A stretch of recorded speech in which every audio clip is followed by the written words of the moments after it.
सत्संग जी सभी को हमारी ओर से धन धन सद्गुरु तेरा ही आसरा राधा स्वामी जी।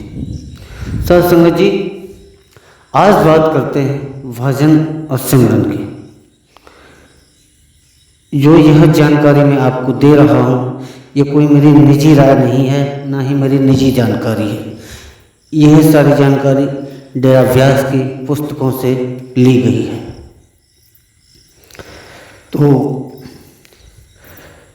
जैसे हम लोग रोज भजन करते हैं, बैठ जाते हैं और बाबा जी का जो नाम है उसको बार बार जपते हैं। तो मैं थोड़ी सी बात बताऊंगा जो हमने डेरा व्यास की पुस्तकों से लिया हुआ है।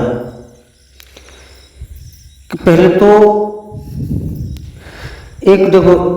एक प्रेमी ने साईं जी से पूछा, साईं जी यानी साहब मस्ताना जी से, कि साईं जी किस दिशा में बैठ कर के हम भजन किया करें।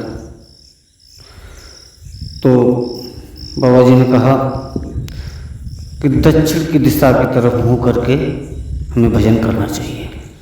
फिर जैसा बन जाए आपका वो एक अलग बात है। तो सबसे पहले मैं देखो, वीडियो को काटना मत, पूरा ध्यान से सुनना। सबसे मेन बात है ये आपके लिए अहम जानकारी। तो जैसे हम भजन पे बैठते हैं तो सबसे पहले सत्संग जी क्या करना है, पहले तो हमको एक स्थान चुनना है।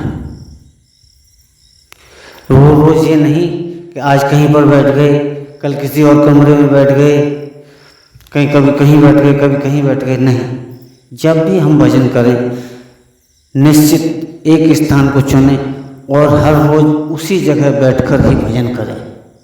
जैसे कहीं फंस जाते हैं तो एक अलग बात है, लेकिन अगर आप घर पर हैं तो एक स्थान को चुनें और एकांत जहाँ तक हो वहाँ तक एकांत होना चाहिए। घरों में ज़्यादातर एकांत हो भी नहीं पाता है, फिर भी यहाँ तक हो वहाँ तक एकांत चुनें और एक स्थान निजी चुनें कि हर रोज हमको बैठ के इसी जगह भजन करना है। तो जब हम भजन पर बैठते हैं तो जरूरी भी नहीं है कि डायरेक्टली हम सिमरन करने लगे। नहीं, पहले अपनी अवस्था शरीर की है उसको ढंग से बैठिए। उसके बाद अपने सद्गुरु से 1-2 मिनट बात करिए। अपने दिन की सारी परेशानियां हैं, जो कुछ भी हैं वो अपने सद्गुरु को बताइए।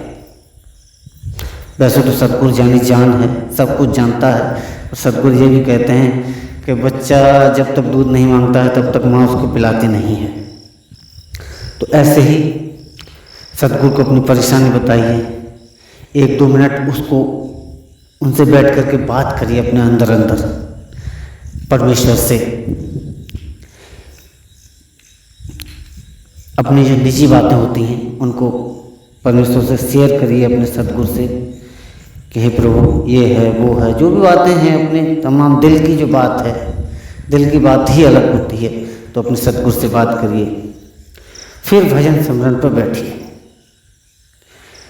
अगर आप ये मैं इसलिए बता रहा हूँ, आप सद्गुरु से बात करेंगे 1-2 मिनट, मैं गारंटी से कहता हूँ आपका मन हल्का होगा। मन हल्का होगा तो फिर आपका भजन सिमरन में ध्यान भी जरूर लगेगा। तो बैठिए और फिर सिमरन करिए। और बैठने का भी एक मतलब ये नहीं है महात्मा जी कि हम 2-4 मिनट 10-5 मिनट बैठे और उठ गए। कम से कम अगर भजन करना है तो कम से कम बताया गया है, कम से कम आधा घंटा बैठिए एक समय में। आधा घंटा सुबह, आधा घंटा शाम।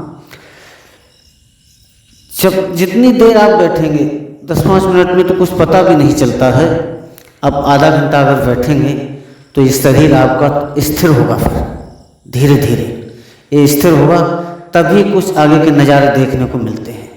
जब तक यह शरीर नीचे से धीरे धीरे शून्य नहीं होगा तब तक कुछ भी नहीं मालूम पड़ता है।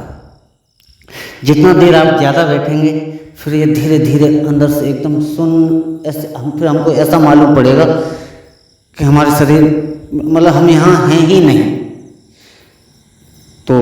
ये नियम जरूर अपनाइएगा। धन धन सद्गुरु, तेरा ही आसरा। अपनी राय हमें जरूर भेजिएगा।